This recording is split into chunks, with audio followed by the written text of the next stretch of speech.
कि चढ़ते सब नवा खुश अरे होई नहीं मनवा खाली गेरुआ साड़ी से ओ खाली गेरुआ साड़ी से अरे खाली गेरुआ साड़ी से खाली गेरुआ साड़ी से तो देव घर ले ले चलो सजनवा हो।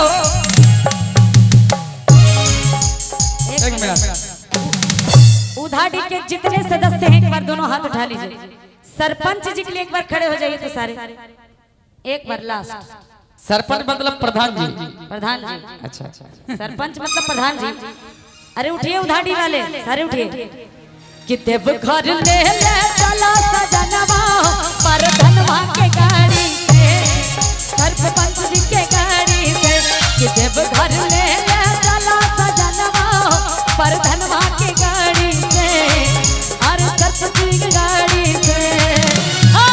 चढ़ते सवनवा खुश होई नहीं मनवा खाली गेरुआ साड़ी से खाली गेरुआ साड़ी से खाली गेरुआ साड़ी से खाली गेरुआ साड़ी से देव घर ले ले चला सजनवा हो पर धनवा के गाड़ी से आई सरपंच की गाड़ी से।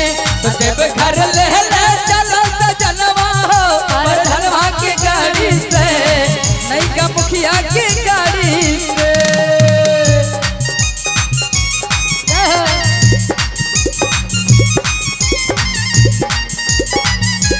ताली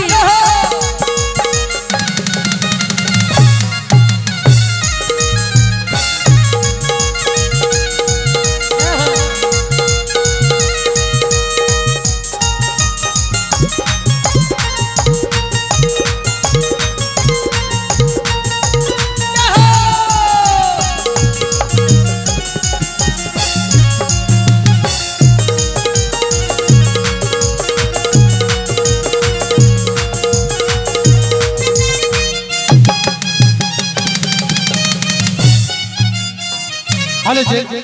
और ये हमारे नेपाली रजक जकरा टेम्पू करना छो जकरा बियाह शादी में टेम्पू में बराती ले जाना छो मैं दिल छो 101 रुपया कुमकुम दीदी का देख लो 1200 के आ दिल छो 61 का। अरे एक को दिन खर्चा दे न प्लेयर। अच्छा कोई बात नहीं 400 रुपया उधार है बाद में देंगे। आई जरा दोनों हाथ उठाके। कि देव घर ले ले चला सजनवा पर धनवा के गाड़ी से नौका मुखिया की गाड़ी से। तो देव घर ले ले चला सजनवा हो पर धनवा के गाड़ी से नहीं का मुखिया के गाड़ी से।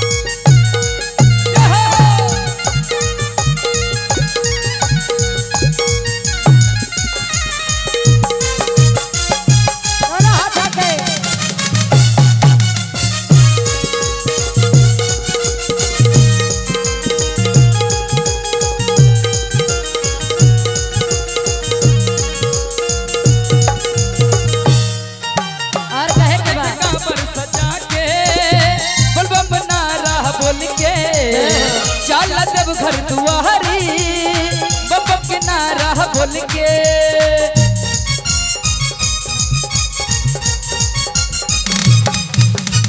बम के नारा लगा के बाबा की चल दुआरी कंधे पे कावड़ सजा के बम के नारा लगा के।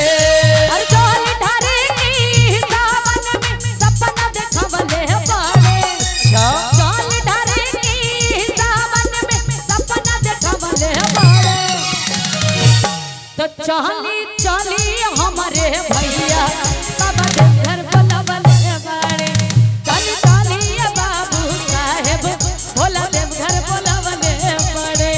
अरे भक्ति भाव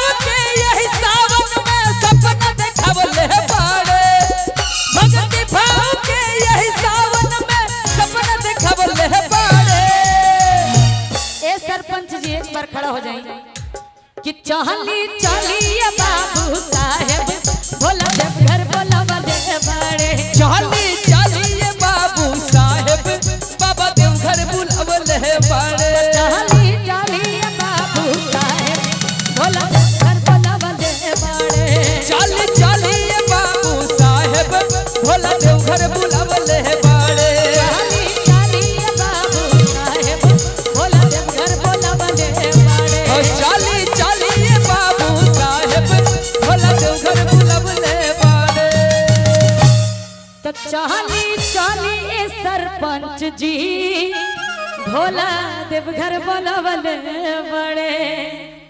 आइए एक बार दोनों हाथ उठा के सरपंच जी के लिए जोरदार के ताली हो जाए। चलिए और साथ देना है थोड़ा झूम के और कहना है क्या और कि चढ़ते सब नवा खुश अरे होई नहीं मनवा खाली गेरुआ साड़ी से ओ खाली गेरुआ साड़ी से अरे खाली ही गेरुआ साड़ी से खाली गेरुआ साड़ी से तो देवघर ले चलो सजनवा हो। एक मिनट उधाड़ी के जितने सदस्य हैं एक बार दोनों हाथ उठा लीजिए। सरपंच जी के लिए एक बार खड़े हो जाइए तो सारे एक बार लास्ट। सरपंच मतलब प्रधान जी। प्रधान जी अच्छा अच्छा सरपंच मतलब प्रधान जी।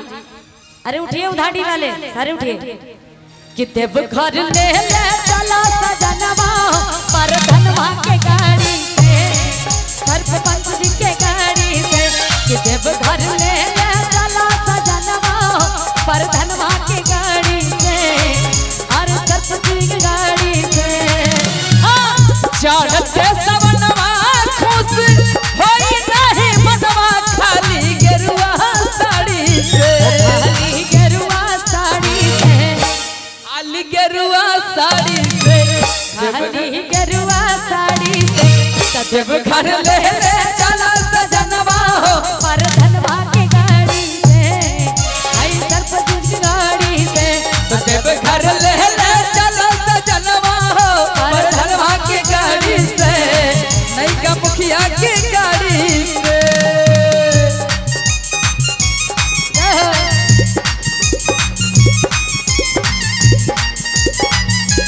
ताली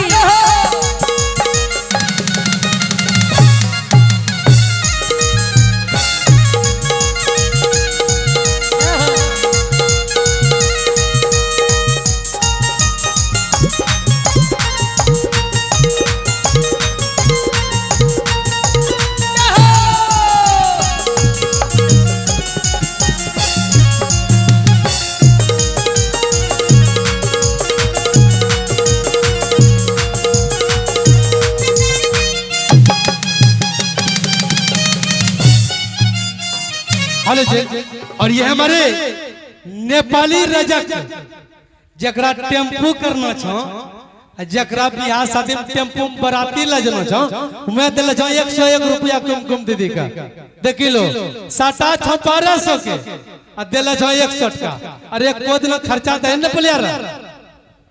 अच्छा कोई बात नहीं 400 रुपया उधार है बाद में देंगे। आई जरा दोनों हाथ उठा के कि देवघर ले चला सजनवा पर धनवा के गाड़ी से नौका मुखिया की गाड़ी से तो देवघर ले चला सजनवा हो पर धनवा के गाड़ी से लइका मुखिया के गाड़ी से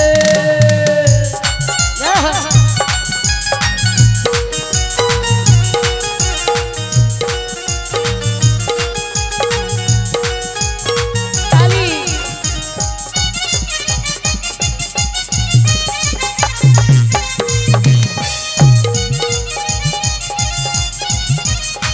जय हो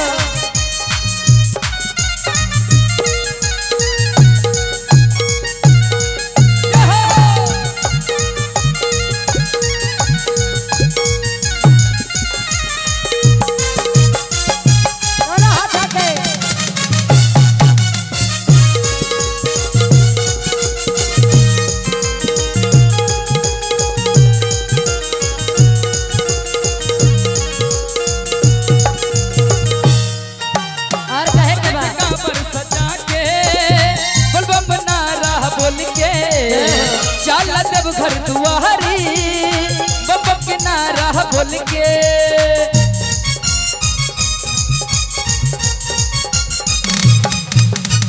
बाबा के नारा लगा के बाबा की चल दुआरी कांधे पे कावड़ सजा के बाबा के नारा लगा के। जल ढारे की सावन में सपना देखवले बाड़े। जल ढारे की सावन में सपना देखवले बाड़े। तो चाली चाली हमारे भैया बाबा के घर बुलवले बाड़े। चाली चाली बाबू साहेब भोला देव घर बुलवले बाड़े। अरे भक्ति भाव के यही सावन में सपना देखवले बाड़े। भक्ति भाव के यही सावन में सपना देखवले बाड़े। ए सरपंच जी एक बार खड़ा हो जाइए कि चाली चाली बाबू साहेब भोला देव घर बुलवले बाड़े। चाली चाली बाबू साहेब बाबा देव घर बुलवले बाड़े। चाली चाली बाबू साहेब भोला देव घर बुलवले बाड़े। चाली चाली बाबू साहेब भोला देव घर बुलवले बाड़े। चाली चाली बाबू साहेब भोला देव घर बुलवले बाड़े। ओ चाली चाली बाबू साहेब भोला देव घर बुलवले बाड़े।